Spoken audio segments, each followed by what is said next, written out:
हम जो ये विरद वज़ाइफ या मुख्तलिफ अल्लाह ताला के अस्मा मुबारक पढ़ते हैं या दुआएं वगैरह पढ़ते हैं, तो इनके असरात हमारे ऊपर मुरतब होते हैं। और अल्लाह ताला जो हमें कुरान पाक हदीस में सिखाया है, उन्हीं दुआओं से, उन्हीं विरदों से, उन्हीं वजीफों से हमें ज़्यादा फ़ायदा होता है।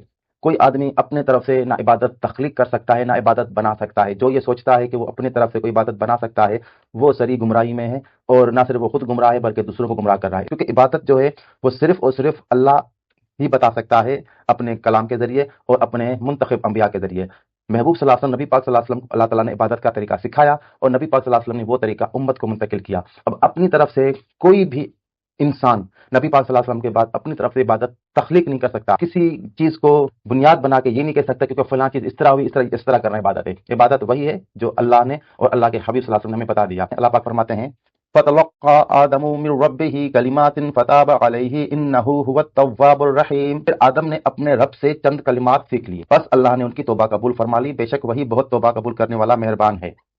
इस आयत से ये बात ज़ाहिर होती है कि जब आदम अलैहिस्सलाम ने अल्लाह ताला के सिखाए गए कलमात से माफ़ी मांगी, तभी उनकी माफ़ी हुई। अल्लाह ताला के सिखाए हुए कलमात में बड़ी बरकत होती है और अल्लाह ताला के सिखाए हुए कलमात से ही हम इबादत कर सकते हैं, अल्लाह के बताए हुए तरीके से ही हम इबादत कर सकते हैं। अपनी तरफ से हम कोई भी चीज़ बना के उसको इबादत का दर्जा नहीं दे सकते। अल्लाह पाक फरमाते हैं, तुसब्बिहु लहुस समावातुस सबउ वल अर्दु व मन फीहिन्ना व इन मिन शैइन इल्ला युसब्बिहु बिहम्दिही वलाकिन ला तफक़हून तस्बीहहुम इन्नहु कान हलीमन गफूरा। सातों आसमान और जमीन और वो सारे मौजूदा जो इनमें हैं अल्लाह की तस्बीह करते रहते हैं, और कोई भी चीज़ ऐसी नहीं जो उसकी हम्द के साथ तस्बीह न करती हो।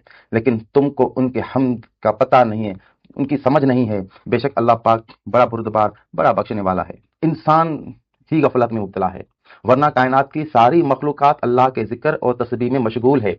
अल्लाह ताला ने जो उनको जिक्र अता किया है, जो उनको तस्बीहात अता की हैं, वो उनका जिक्र करती हैं। अल्लाह पाक कुरान पाक में फरमाते हैं, अल्लज़ीना यज़कुरूनल्लाह क़ियामन व क़ुऊदन व अला जुनूबिहिम व यतफ़क्करूना फ़ी ख़ल्क़िस समावाति वल अर्द। ये वो लोग हैं जो खड़े बैठे अपनी करवटों पर अल्लाह का जिक्र करते हैं और आसमानों और ज़मीन की तख्लीक में फ़िक्र करते रहते हैं कि ए हमारे रब, तूने ये बेहिकमत और बेतदबीर नहीं बनाया, बस तू पाके हमें दोज़ख के अज़ाब से बचा। इसमें जिक्र करने वालों की एक और सिफत का अल्लाह ताला बता रहे हैं कि जिक्र करने वाले जो हैं, जमीन और आसमान की तख्लीक पर गौर व फिक्र करते रहते हैं। ये समझते हैं, ये कहते हैं कि ये जो अल्लाह ताला तूने कायनात बनाई है, ये बेहिकमत नहीं है, इसकी हिकमत है, और ये बेतदबीर नहीं है, इसकी कोई ना कोई तदबीर है। जो बुनियादी बात है वो ये है कि कायनात के तख्लीक की हिकमत वही समझ सकता है जिसको कायनात की तख्लीक का पता हो, और कायनात की तदबीर पर वही बात कर सकता है जिसको कायनात की तदबीर का पता हो। यानी उसको दोनों उलूम हासिल हों। अल्लाह का जाकिर वो शख्स है जिसको जमीन और आसमान की हिकमत का पता है, जिसे जमीन और आसमान की तदबीर का पता है। तदबीर मीन्स प्लानिंग। जिसको कायनात के मकसद का पता है, जिसको उसमें अल्लाह ताला की काम करने वाली मनसूबा बंदी का पता है। और जो जाकिर है उसकी ये सिफत है, यानी जाकिर के सामने जमीन और आसमान के राज अया होते हैं, और किस तरह अया होते हैं, कैसे अया होते हैं, ये अल्लाह ताला का इल्म है और ये कुरान पाक में मौजूद है। लेकिन हम उस कुरान पाक के इन उलूम से गाफिल हैं और इन उलूम पे गैर मुस्लिम तहकीक कर रहे हैं, वो कायनात के राज मालूम कर रहे हैं। अल्लाह पाक तो मोमिनों से ये चाहता है कि तुम जमीन और आसमान के राज मालूम करो, तुम इस कायनात को तस्खीर करो, तुम जमीन के जो खजाने हैं मोमिनों तुम इनको इस्तेमाल करो। अल्लाह ताला की चाहत हमसे ये है, लेकिन हम अल्लाह ताला की इस चाहत से बेखबर हैं। अल्लाह पाक फरमाते हैं, इन्नमल मुमिनून अल्लज़ीना इज़ा ज़ुकिरल्लाहु वजलत कुलूबुहुम व इज़ा तुलियत अलैहिम आयातुहु ज़ादतहुम ईमानन व अला रब्बिहिम यतवक्कलून। ईमान वाले सिर्फ वही लोग हैं जब अल्लाह का जिक्र किया जाता है तो उनके दिल खौफजदा हो जाते हैं, और जब उन पर उस अल्लाह की आयत तिलावत की जाती है तो उनके ईमान में ज़्यादती कर देती हैं और वो अपने रब पर तवक्कल रखते हैं। अल्लाह ताला के कलाम कुरान पाक की तिलावत से आपके दिल में रिक्कत तारी हो रही है, आप पर कैफियत तारी हो रही है, तो इसका मतलब ये है कि आपके दिल में ईमान ने जगह बना ली है, आप ईमान वाले हैं। और कुरान पाक की तिलावत का आपके दिल पर असर नहीं हो रहा है तो आपको अपने कल्ब की फिक्र करनी चाहिए कि आपको अल्लाह ताला के कलाम में पाक की तिलावत में चाहत क्यों नहीं है, उसमें मजा क्यों नहीं आ रहा है।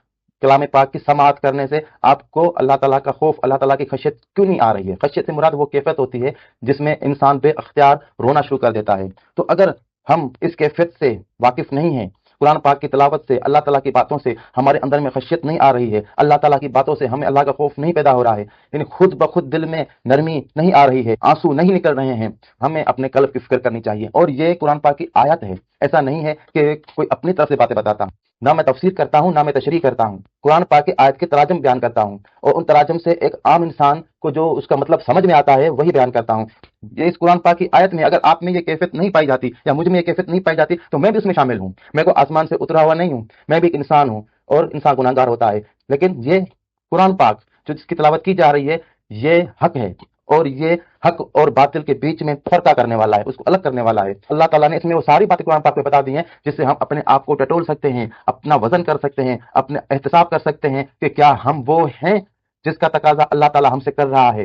اگر نہیں ہے تو اس بات پہ یہ مت سوچو کہ میں تو اس لائق ہی نہیں ہوں، اب میں کیا کر سکتا ہوں، یہ تو بڑے لوگوں کی باتیں ہیں۔ اگر یہ بڑے لوگوں کی باتیں ہیں تم اس لائق نہیں ہو، ایسا نہیں ہو سکتا، کوشش کرو، جدوجہد کرو۔ اللہ نے قرآن پاک میں حکم دیا ہے، اگر یہ کیفیت پیدا نہیں ہو رہی ہے تو اللہ تعالیٰ سے دعا مانگو کہ یہ کیفیت پیدا ہو، اس راہ میں جدوجہد کرو، ذکر کرو، فکر کرو۔ اللہ پاک فرماتے ہیں ان الذین اتقوا اذا مسهم طائف من الشیطان تذکروا فاذا هم مبصرون، بے شک جن لوگوں نے پرہیزگاری اختیار کی، اللہ کا تقوی اختیار کیا، جب انہیں شیطان کی طرف سے کوئی خیال چھو لیتا ہے تو وہ ذکر کرنے لگتے ہیں تو اسی وقت ان کی آنکھ کھل جاتی ہے۔ اصل میں اللہ پاک دلوں کو دیکھتا ہے، دلوں کو پرکھتا ہے۔ یہ جو خیالات ہیں اللہ پاک ان کی بات کر رہا ہے، خیالات فاسدہ ہیں، ان کو کس طرح سے کنٹرول کیا جاتا ہے، ان کو کس طرح سے دماغ سے ختم کیا جاتا ہے، یہ دماغ میں جو شیطانی باتیں 24 گھنٹے چل رہی ہیں اس کو کس طرح ختم کیا جاتا ہے۔ اللہ نے راہ بتائی ہے، رستہ بتایا کہ بھائی ذکر کرو گے تو تم کو شیطان کے خیالات سے نجات ملے گی اور تمہارا دل اور تمہارا دماغ پرسکون ہوگا۔ ذکر کا تو بنیادی مقصد ہی یہی ہے، انسان شیطان سے نجات حاصل کر لے، اس کے وسوسوں سے، اس کی چالاکیوں سے، ان کے اس سب تدبیروں سے انسان جو ہے اللہ کے ذکر کی برکت سے نجات حاصل کر لے۔ اور اللہ تعالیٰ فرماتے ہیں والذین اذا فعلوا فاحشۃ او ظلموا انفسهم ذکروا اللہ فاستغفروا لذنوبهم ومن یغفر الذنوب الا اللہ ولم یصروا علی ما فعلوا وهم یعلمون۔ اور ایسے لوگ ہیں کہ جب کوئی گناہ کر بیٹھتے ہیں، اپنی جانوں پر کوئی ظلم کر بیٹھتے ہیں تو اللہ کا پھر ذکر کرنا شروع کر دیتے ہیں، پھر اپنے گناہوں کی معافی مانگتے ہیں، اور بھلا اللہ کے سوا کوئی اور ہے جو گناہ بخشے؟ پھر جو گناہ کرتے ہیں تو اس پر جان بوجھ کے اصرار نہیں کرتے۔ اللہ تعالیٰ اپنی مخلوق سے واقف ہے، اس کو پتہ ہے اپنی مخلوق کا، اس لیے اللہ تعالیٰ یہ فرمایا جان بوجھ کے اصرار نہیں کرتے، یعنی نفس کے حساب سے غلطی تو ہو سکتی ہے۔ اللہ یہ فرما رہا ہے کہ اگر مثال کے طور پر تم سے غلطی ہو گئی، اللہ تعالیٰ سے معافی مانگو، اور اس کا طریقہ یہ کہ پہلے اللہ کا بیٹھ کے تم ذکر کرو۔